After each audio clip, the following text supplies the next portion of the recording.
So, hey, thanks everyone for coming today. We have a great panel today about music, dance, culture in the metaverse. My name is Winston King. I'm a co-founder of Epik.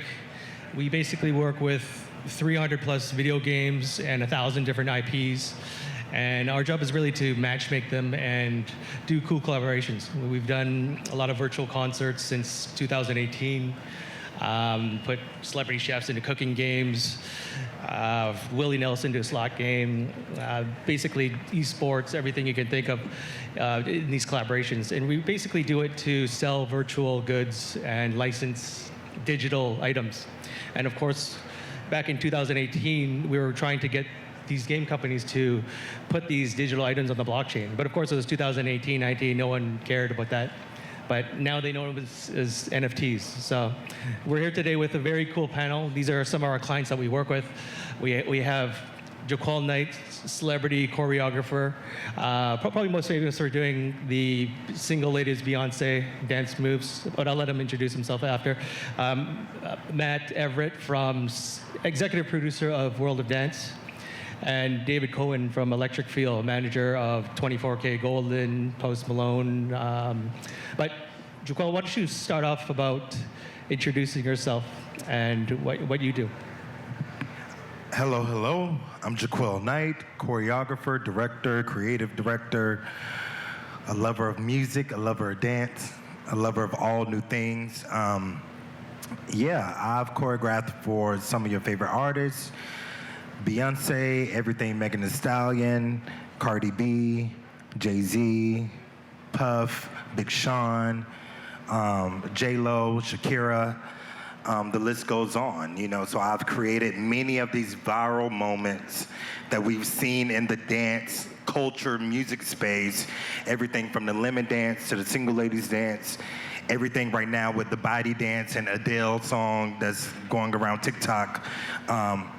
It's all of my work. Amazing. Matthew, World of Dance? Yeah, I'm Matt Everrit. I am the executive producer of World of Dance, the television show on NBC, and have been one of the owners and officers for the World of Dance organization, going back several years before there was a television show, which I look forward to talking about, and started working with Winston and Epik when we approached a game to put the World of Dance brand inside of the game and create digital merchandise, virtual goods, and it's been a pretty exciting journey for us, and really excited to be alongside these guys who are doing amazing things, not only that have a business aspect to it, but also are really helping artists and the community of artists find new opportunities to advance and accelerate a career that has often been a struggle. So excited to be here. Thank you very much, Matt. David? Yeah, David Cohen. I'm the director of the venture arm of Electric Feel. We're a really notable entertainment company, management, publishing. CEO and founders right over there, Austin.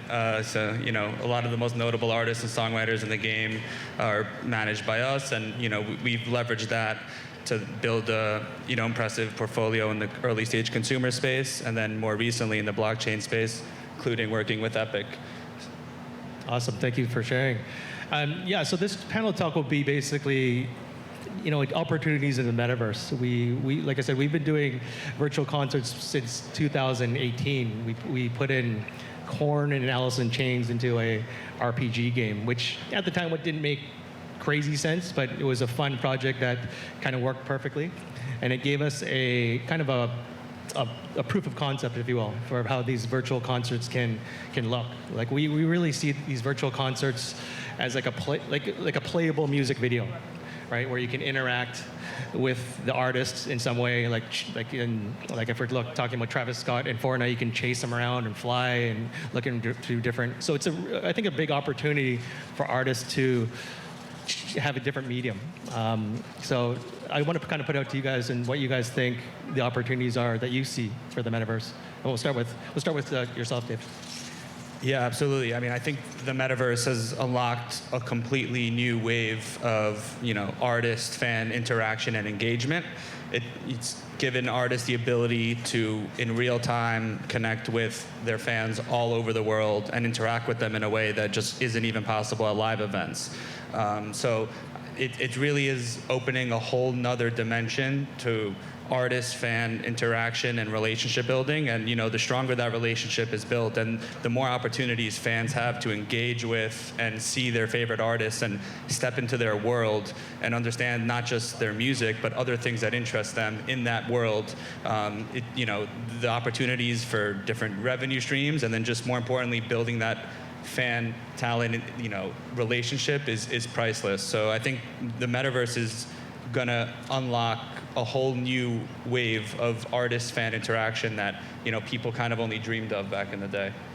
Very good, very interesting.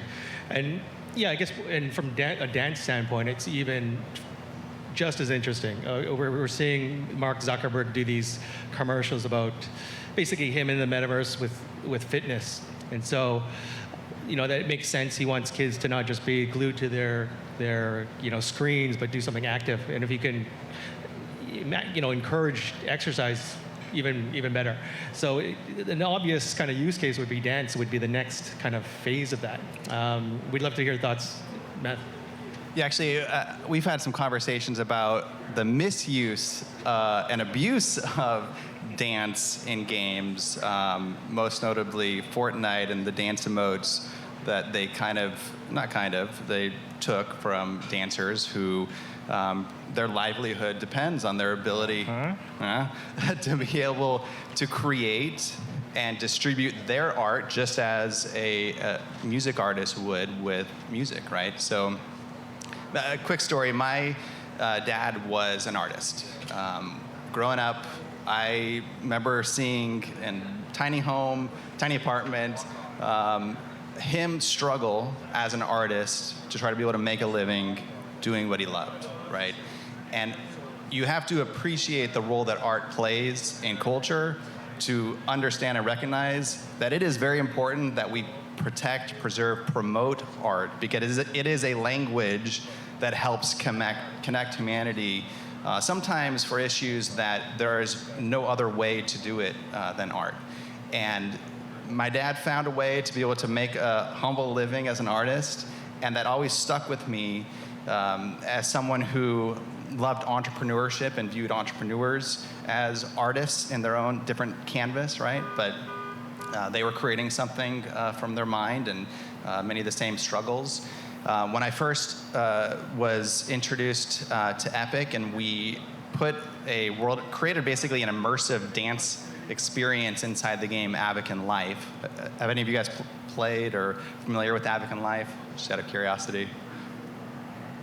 It's mainly played by... They will be. Yeah. It's mainly played by 14-year-old girls to 25, to be fair. Not too many of you in this audience. Yeah. But it does have 10 million users plus. And so they do some cool stuff. And in the span of 30 days, a massive amount of money was made selling virtual World of Dance branded shirts and hats and other things.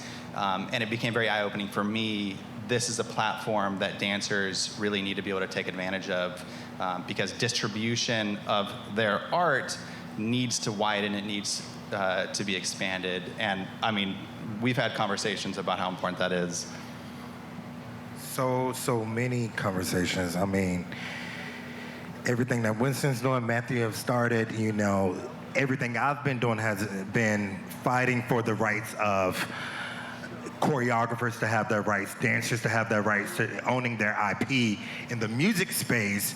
But when we talk metaverse, you're able to do that off the back, which changes the game for how revenue is received for the dancers, how money is made for them, and then how they can start to build a name for themselves and, start to brand themselves in a way where they're the art, whereas for so long we've worked for artists, and artists get the get the recognition. You choreograph something for one day, and then that piece of art, right, that choreography goes on to live for the next 15 years, every year on the world tour, we're missing out on so much. So what the Metaverse allows us to do is create a space where we're all able to have a seat at the table, and reclaim, sort of ownership and rights in a space where, we can kind of live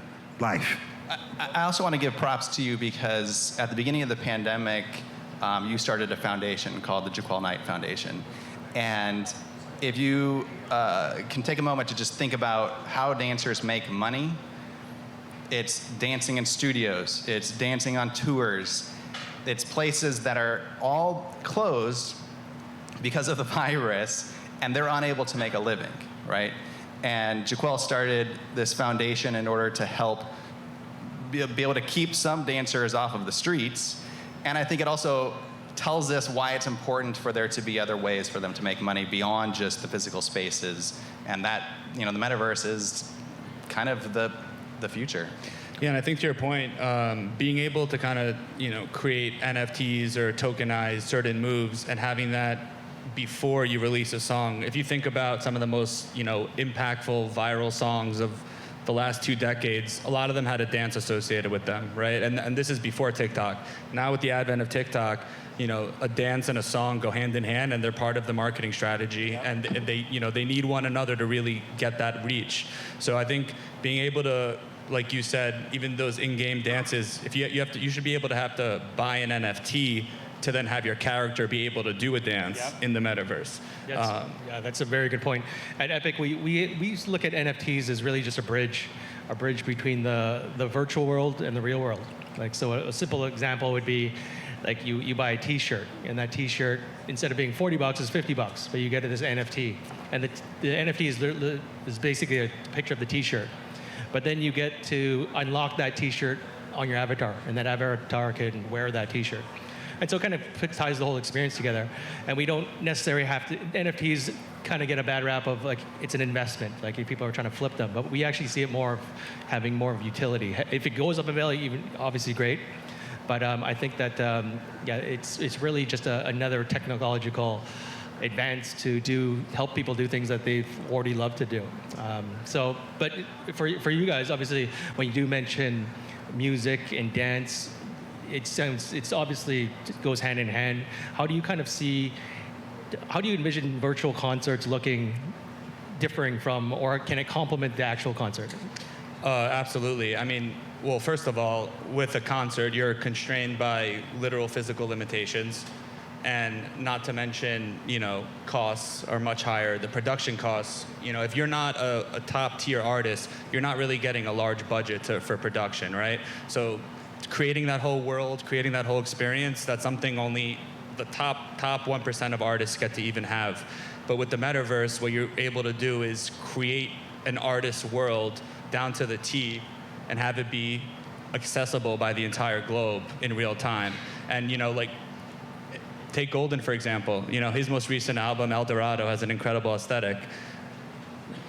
Imagine an El Dorado world where everything, not just Golden's performing, but you also have all these ancillary things, his favorite games, his favorite brands, his favorite experiences. So when a fan comes into that, they're not just seeing a performance, they're getting to know the talent and see everything that really interests them, that they want to do. And that can just create a whole nother wave of, like I said, artist-fan relationship building that's invaluable. I also am just very excited about not having to deal with Live Nation. Yeah, we have to keep Live Nation out. That's the whole power of the decentralized nature of this, right? Is how do we make sure that power isn't controlled by so few organizations or power brokers? Yeah, and you hit the Metaverse is basically these meta experiences, right? Where the artists can play games with their fans. Fans can have like virtual VIP kind of areas that they would never normally be able to do. So we see obviously a lot of commerce opportunities that would never exist before, and we're basically going directly to the artists and the dancers, and be able to create these little communities. Like some people might be into dancing more than rap or rock or whatever the case may be, and they can kind of go to where they want to go. They're not constrained by the event. But JaQuel, what do you think about kind of how you see yourself in the metaverse? I mean, the possibilities are endless. It's such a world. Been a lover of music and a lover of dance. Concerts are out of this world in the metaverse. You're able to, like he said, build a world that's completely honest and true to what you want to do. And now dance artists can do their own concerts without having to be behind their own artists. So you're able to create a lane for yourself that's specific to you and a space that's yours. And I think that's really special. Coming from a background of dance and music and seeing music in video games. Grand Theft Auto used to be my favorite game, and the radio station was like the best part of it, right? So now being able to combine those worlds and really create atmospheres that speak truly to who you are as an artist and really create something that hasn't been done before, is really what blows my mind about it all.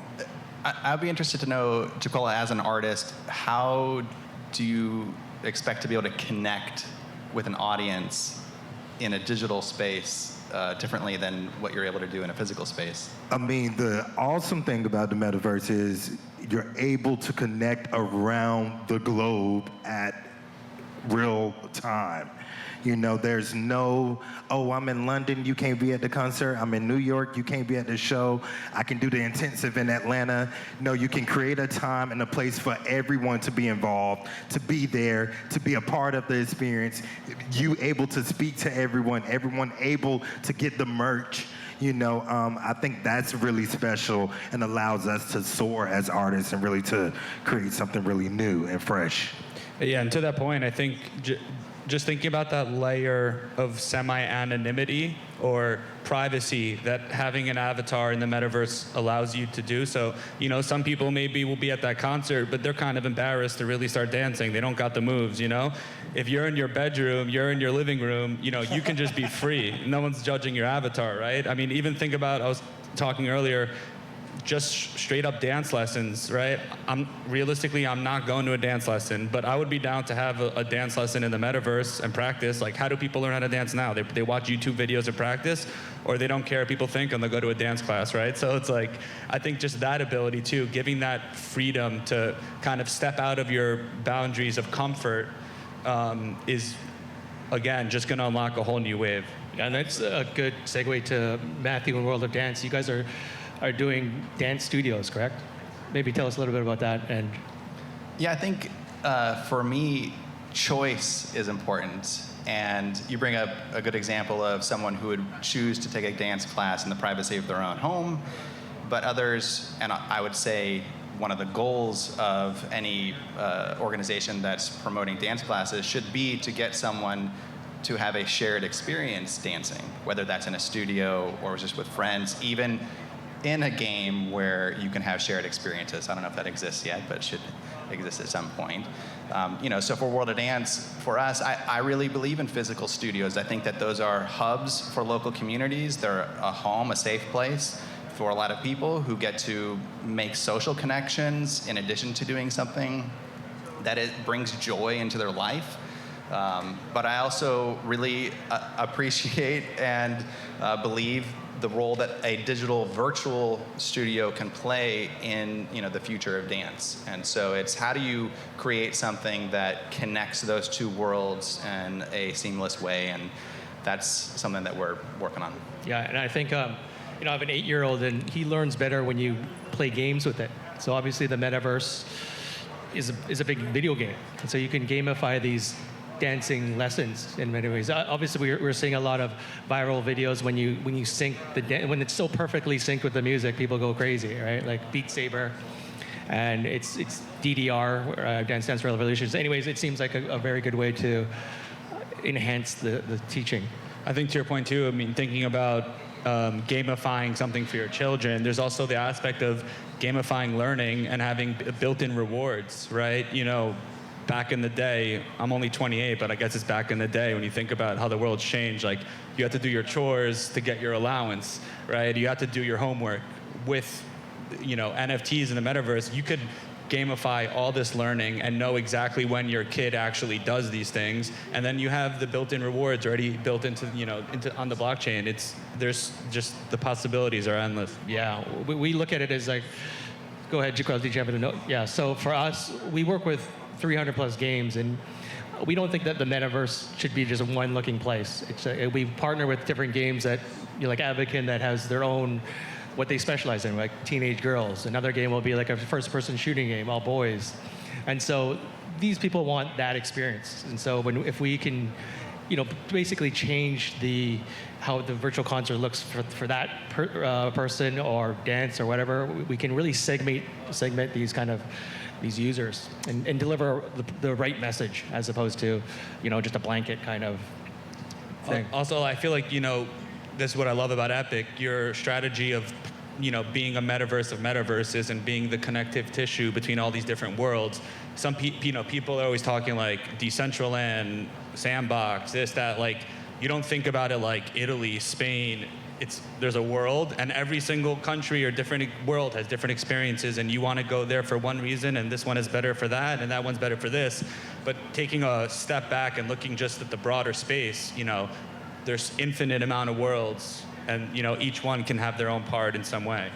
I know that JaQuel was one of maybe the first choreographer to actually trademark a dance move. Is that correct?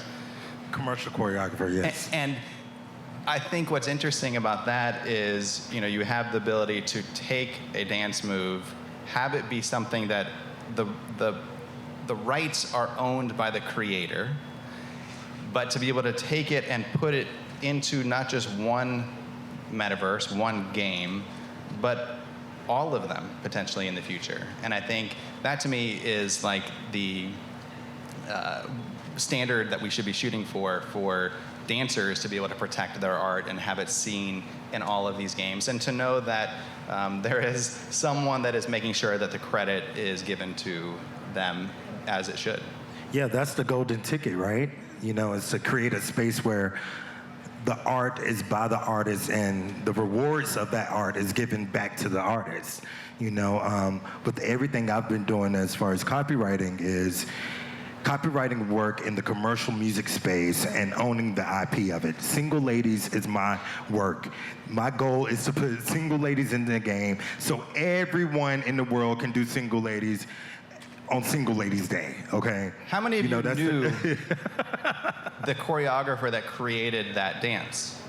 Probably no one, but how many of you know the name of the dance?